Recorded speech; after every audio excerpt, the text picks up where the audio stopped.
Beneath the Mask, Part 1. I never thought I'd see the day when everything I believed in would crumble in a single moment.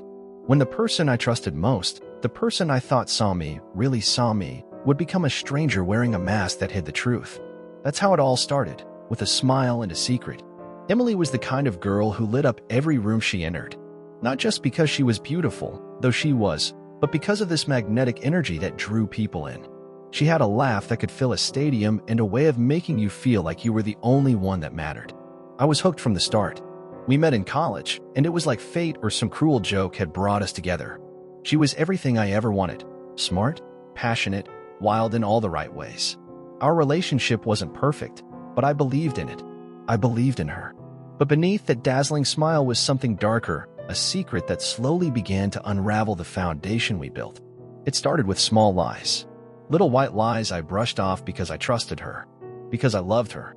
But the cracks grew. One evening, after a long day, I noticed her phone buzz constantly. She'd quickly silence it when I glanced over, but my gut twisted. Something was off. Curiosity turned to suspicion, and suspicion turned to obsession. I found myself scrolling through messages she left open just once too many times. And there it was. The proof. Flirtatious texts, hidden conversations with someone else. Not just harmless banter, but secrets I wasn't supposed to see. Betrayal etched in every word. I confronted her, voice shaking, heart pounding. Me. Who is he? Emily? Why didn't you tell me? Emily, coldly. You're overreacting. It's nothing. Just stop snooping. But I knew better. I saw the way her eyes flickered, the way her words slipped into silence. Days turned into nights of sleepless torment. I questioned everything. Was I not enough? Did she ever love me at all? The worst part wasn't the cheating. It was the betrayal of trust, the breaking of a sacred bond one thought we shared. One night, I found her messages again. This time, it wasn't just words, it was plans, lies, hidden meetings. The truth hit me like a freight train. She wasn't just unfaithful. She had been living a double life, spinning a web I was caught in. The world I knew shattered, and I was left to pick up the pieces. But beneath the mask Emily wore, I realized I had to find my own strength to confront the pain, the humiliation, and the bitter truth. Me, thinking. She broke me. But I won't let her define who I am. Part 2. The morning after I discovered Emily's double life, I woke up feeling like a stranger in my own skin. Every familiar thing, the apartment, the photos on the wall, even my own reflection, seemed alien. The betrayal carved out a hollow space inside me, one I didn't know how to fill. I tried to focus on the routine, work, gym, errands. But everywhere I turned, her face haunted me. Not just her beautiful, smiling face, the mask she showed the world, but the hidden layers I'd never known. I spent days replaying every memory, searching for signs I'd missed. That night she came home late, the sudden text she hid from me, the way her laugh sometimes felt forced. I felt stupid for trusting so blindly. How had I been so blind? At work, I withdrew. Conversations felt shallow. The ache inside made me restless and exhausted. Even my closest friends noticed. Mark, friend. Man, you're not yourself. What's going on? Me. It's complicated. I wanted to tell him everything, but shame kept my lips sealed. Betrayal has a way of making you feel like you failed, like the fault lies within you. And that stung worse than any lie she told. One evening, I broke down in my apartment, unable to hold back the flood of emotions. Rage, sadness, humiliation, all crashing over me like a tidal wave. Me, voice shaking. Why? Why did you do this to me? Silence answered back. No excuse. No apology. Just the emptiness left behind. In the weeks that followed, I confronted Emily again, desperate for answers. Me. Was any of it real? Were you ever really with me? Emily, defensive. You think you know everything? I didn't owe you explanations. Her coldness hit harder than the betrayal itself. It wasn't just about the lies. She didn't even care how much she hurt me. That moment broke something inside me. I realized I had to stop chasing the illusion and start focusing on myself. Healing would be long and painful, but I had no choice. I started seeing a therapist, someone to help me untangle the mess of emotions. The sessions were hard. Sometimes I'd leave feeling raw and exposed. But slowly, I began to understand the depths of my pain and how to start building walls strong enough to protect me from future wounds. Therapist. Betrayal isn't a sign of weakness. It's an invitation to reclaim your power. With time, I stopped obsessing over her lies and started facing the truth about myself, my worth, my needs, my boundaries. I learned that forgiveness wasn't about forgetting her betrayal but freeing myself from its hold. Me, journal entry. I am not the mistake she made. I am not her lies. I am more than her betrayal. But even as I rebuilt, shadows lingered. Trust felt fragile, like glass waiting to shatter again. Dating scared me. Opening up terrified me. I was scared to let anyone in, afraid they'd wear masks too.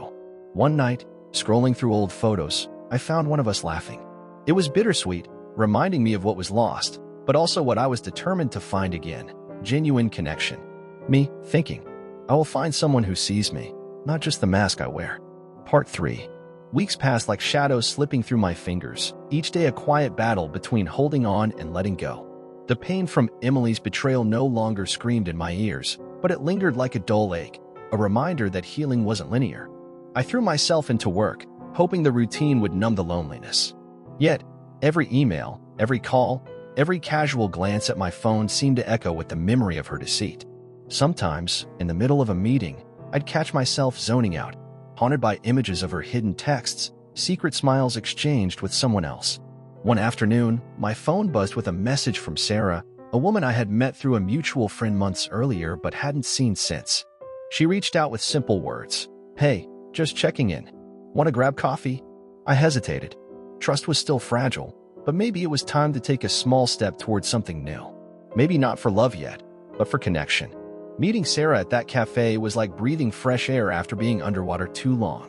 She listened without judgment, her eyes steady and warm. For the first time in months, I felt safe to speak my truth. "Sarah, you've been through a lot, but that doesn't define your story." Me. "It's hard to believe that sometimes. Like I'm still trapped in what happened." "Sarah, pain has a way of rewriting our story if we let it. But you're the author, you can choose the next chapters." That conversation planted a seed of hope. Over the following weeks, Sarah and I met often. We talked about everything and nothing: music, books, fears, dreams. No pressure, no expectations, just honest moments. Still, the ghost of Emily's betrayal lingered. There were nights I lay awake, second-guessing every word Sarah said, every gesture. Was I ready to trust again? Was I just setting myself up for more heartbreak? One evening, after a particularly long day, I caught my reflection in the mirror. The man staring back was weary but alive, scarred but standing, broken but breathing. Me, whispering, "I'm scared, but I'm trying." And that counts. I realized healing wasn't about erasing the past. It was about carrying it with me, not as a burden, but as a part of my journey. A reminder of how far I'd come and how strong I'd become. Me, journal entry. Trust is fragile, but I'm learning to build it piece by piece. Not just in others, but in myself. One night, Sarah surprised me by sharing something personal, a betrayal she'd faced years ago, and how it shaped her own path. "Sarah, we're not broken because of what others do to us. We're broken if we stop trying to heal." Her words echoed in me, a beacon in the darkness. For the first time since Emily, I felt the stirrings of hope, not the reckless hope of before, but something steady and real. Me, thinking, I'm not the same man who was shattered. I'm someone new, wiser, wary, but open. And that makes all the difference. Part 4. The days grew longer, and with them, a quiet transformation took root inside me. I wasn't just surviving anymore. I was starting to live again, cautiously but with growing courage. Every morning I woke up, I made a small choice: to move forward, to rebuild, to trust myself first. Sarah became a steady presence in my life, not rushing, never pushing, just there. Our conversations deepened, touching on dreams and fears, hopes and scars. She never pried, but she listened with a patience that felt like balm for my wounded soul. One rainy afternoon, we found ourselves sitting by the window of a small bookstore cafe, surrounded by shelves heavy with stories of love, loss, betrayal, and redemption. It was a fitting place for two people learning to write their own. "Sarah, you're carrying a lot of weight. Do you ever let yourself just be?" Me. Sometimes I forget how. It feels easier to keep moving, to keep busy. Sarah. But healing needs stillness too. To sit with the pain, to let it teach you. Her words struck a chord I didn't realize had been silent for so long. I realized I'd been running from the betrayal, from the loneliness, even from myself. But now, sitting there with the rain tracing patterns on the glass, I let myself pause. That night, I wrote again, pouring my heart into pages I thought would never see the light of day. Me, journal. I am learning to hold my pain without letting it drown me. I am learning to forgive, not for her sake, but for mine. I am learning to trust the possibility of happiness, even if it scares me. The healing wasn't a straight path. There were setbacks, days when memories hit like a freight train, when doubt clawed at my chest, when loneliness gnawed deep. But with each struggle, I grew stronger. One evening, Sarah and I took a long walk through the city streets, the night alive with distant sounds and flickering lights. For a moment, everything felt fragile but beautiful. "Sarah, I'm glad you're letting me in." Me, softly. "Me too." She reached out, her hand finding mine in the quiet dark. It wasn't a grand gesture, but it meant everything. For the first time since Emily, I allowed myself to imagine a future where trust wasn't shattered, where love wasn't a trap, but a choice. Me, thinking. The mask she wore hid her truth, but I found mine flawed, scarred, but real. And that is enough. Part 5. The months that followed were a slow, careful dance between vulnerability and strength. I was no longer the broken man who had once been shattered by Emily's betrayal. I was learning, day by day, to trust again, not blindly, but wisely. Sarah and I grew closer in ways that felt both new and familiar. She wasn't perfect, and neither was I. But there was honesty, a genuine connection built on shared scars and mutual respect. Our relationship wasn't about rushing towards some idealized happiness. It was about building something real from the fragments of our past. One evening, we sat together on the rooftop of my apartment building, watching the city lights flicker like distant stars. The air was crisp, the kind of night that felt like possibility. "Sarah, I've never seen you like this, open, hopeful." Me. "It's taken a long time to get here. To let go of the anger, the shame, the fear." "Sarah, you deserved so much better than what she gave you." Her words stung, but they also felt like a balm. For the first time, I allowed myself to see the truth. Emily's betrayal was not a reflection of my worth. We talked about the past, not to dwell, but to understand. I shared the darkest moments, the nights I wanted to disappear, the unbearable ache of losing someone I thought was my forever. Me. It broke me, but it also made me realize I had to find myself again. "Sarah, and you did. I see that strength in you." The journey wasn't without pain. There were still days when memories crept in, when trust felt fragile and fear whispered in the silence. But I learned to face those moments with compassion for myself. One day, as I walked past the cafe where Sarah and I had first reconnected, I felt a profound sense of peace. The past was a part of me, but it no longer controlled me. I was ready to live fully, to love without fear, and to trust in the possibility of happiness. Me, journal entry. I am not defined by betrayal, but by the strength to rise above it. I am more than the pain I endured. I am the hope I hold. Emily's mask had hidden her true self, but I found my own truth beneath the scars. It's messy, imperfect, and beautifully real. Me, thinking. The past shaped me, but it will not break me. I choose to live, to love, and to believe in myself and in the future. And with that, I step forward, not into the shadow of what was lost, but into the light of what can still be.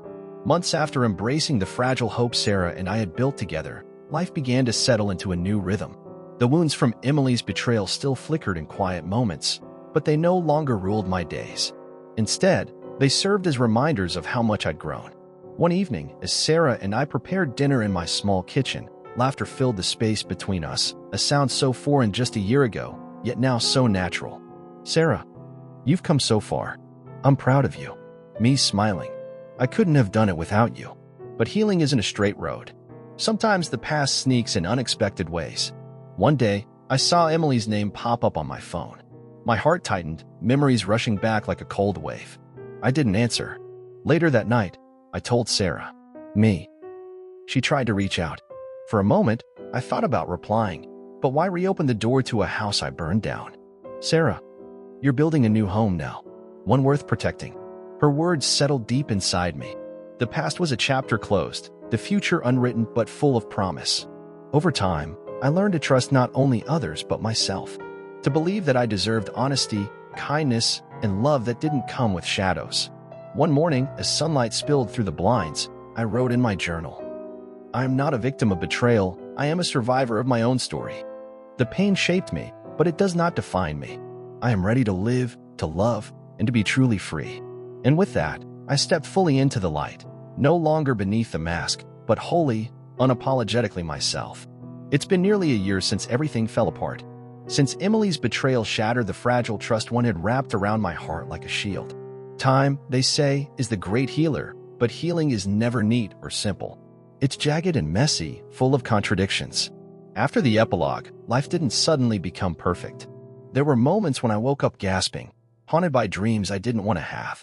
There were times Sarah and I struggled to bridge the gap between my guarded past and the fragile present. But through it all, I found strength and vulnerability.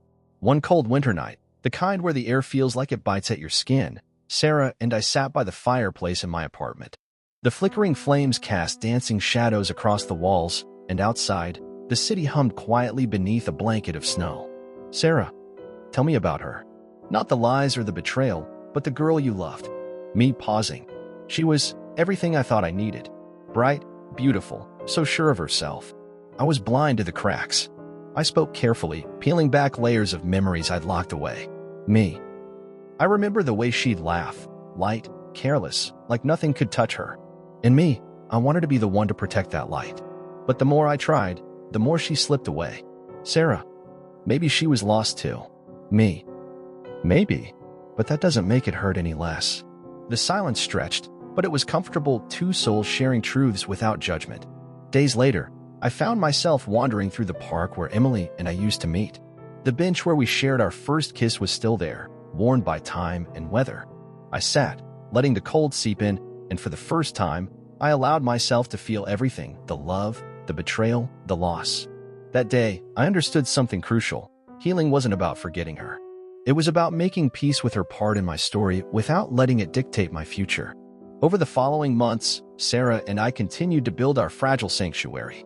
We celebrated small victories: the first time I let her hold my hand in public, the day I laughed freely without the weight of fear, the moment I told her I loved her. Sarah, I love you, she said softly one afternoon, sunlight warming her face. Me, heart pounding. I love you too. And that feels like the bravest thing I've ever done. But love was not a cure-all. Trust had to be rebuilt piece by piece, like a delicate mosaic. One evening, after a long day, I found myself overwhelmed by a sudden wave of anxiety. Old fears whispered in my mind. What if she leaves? What if this ends in heartbreak too? Sarah noticed immediately. Sarah, talk to me. What's going on? Me, voice trembling. I'm scared. Scared that I'm fooling myself. That history will repeat. Sarah, I'm here. I'm not going anywhere. But you have to tell me when those shadows come.